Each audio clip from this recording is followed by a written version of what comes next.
Member সাহেবেরা উপস্থিত, আমাদের কৈফিয়া union পরিষদের সুযোগ্য সচিব উপস্থিত, এখানে আমাদের ট্যাগ অফিসার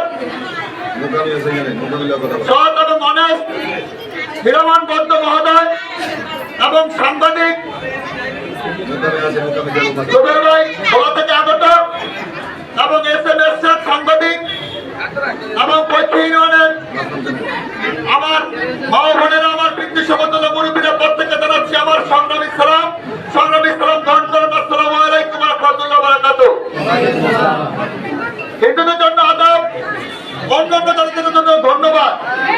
ঈদ উল ফিতরের অগ্রিম শুভেচ্ছা। আমার মা বোনেরা, আপনারা জানেন গণপ্রজাতন্ত্রী বাংলাদেশ সরকারের মাননীয় প্রধানমন্ত্রী জননেত্রী শেখ হাসিনা আপনাদের কথা চিন্তা করে গরিব অসহায় লোক এই ঈদ কিভাবে করবেন, তার ন্যূনতম পুরস্কার তৃণমূলে কিভাবে পাবেন, তারই ধারাবাহিকতায় তিনি চিন্তা ভাবনা করে গরিব দুস্থ অসহায় মানুষের চিন্তা করে আজকে কৈফিয়া ইউনিয়নের 1007টি নাম, এক নামে 10 কেজি করে চাল আপনাদেরকে ঈদ উপহার হিসেবে মাননীয় প্রধানমন্ত্রী উপহার পাঠাচ্ছেন। আজকে আমরা এই পরিষদের মেম্বার সহ সাংবাদিকরা আছেন, সচিব আছেন, ট্যাগ অফিসার মহোদয় আছেন, গণপ্রজাতন্ত্রী বাংলাদেশ সরকারের মাননীয় প্রধানমন্ত্রী জেলে মাল সহকারে BIWT, BJT সমস্ত বরাদ্দ সহকারে প্রতিবন্ধী ভাতা, মাতৃত্বকালীন ভাতা, বিধবা ভাতা, আমি সংক্ষেপে বলছি, আপনারা গরমে অনেকে অদন্ত হয়েছেন, রোজার মাস রোজা আছেন। মানে ৬,০০০ খানা কোন পরিবারের মাননীয় প্রধানমন্ত্রী কোন বরাদ্দ বাকি নাই।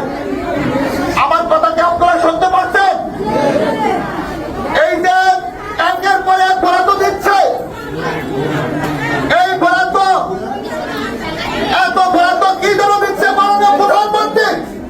কোন সরকার কোনদিন চিন্তা ভাবনা করবে এই যে বরাদ্দ, বয়স্ক ভাতা, বিধবা ভাতা, মাতৃত্বকালীন ভাতা, ছেলেদের জন্য বরাদ্দ, বিধবা ভাতা, সমস্ত বরাদ্দ, এই যে কৈফিয়া ইউনিয়নে 52টি ঘর পাচ্ছে, এক একটা ঘরে 3 লক্ষ টাকার উপরে মাননীয় প্রধানমন্ত্রী অর্থ ব্যয় করেছে।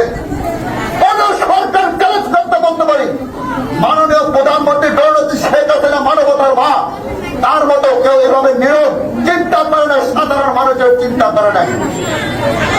আমরা চিন্তা ভাবনা করে দেখেছি, ঠান্ডা মাথায় প্রত্যেকটা লোক চিন্তা করবেন, এই প্রধানমন্ত্রী যদি প্রধানমন্ত্রী না হয়, আজকে যতগুলো বরাদ্দ আসছে এই বরাদ্দগুলো আবার আপনাদের বন্ধ হয়ে যাবে। এই বরাদ্দগুলো মাননীয় প্রধানমন্ত্রী যদি আবার প্রধানমন্ত্রী না হয়, তাহলে এই বরাদ্দগুলো কখনো আপনারা পাবেন না, এই বরাদ্দগুলো আবার বন্ধ হয়ে যাবে। তাই আমি আপনাদেরকে ওদের আহ্বান জানাবো, আগামী 24-এ জননেত্রী শেখ হাসিনাকে, মানবতার মা জননেত্রী শেখ হাসিনাকে আমরা প্রধানমন্ত্রী হিসাবে দেখতে চাই। আপনারা কি প্রধানমন্ত্রী হিসাবে দেখতে চান? প্রধানমন্ত্রী হিসাবে আবার শেখ হাসিনা দেখতে চান? এরকম বরাদ্দ পাইতে চান? সমস্ত সুযোগ সুবিধা পাইতে চান?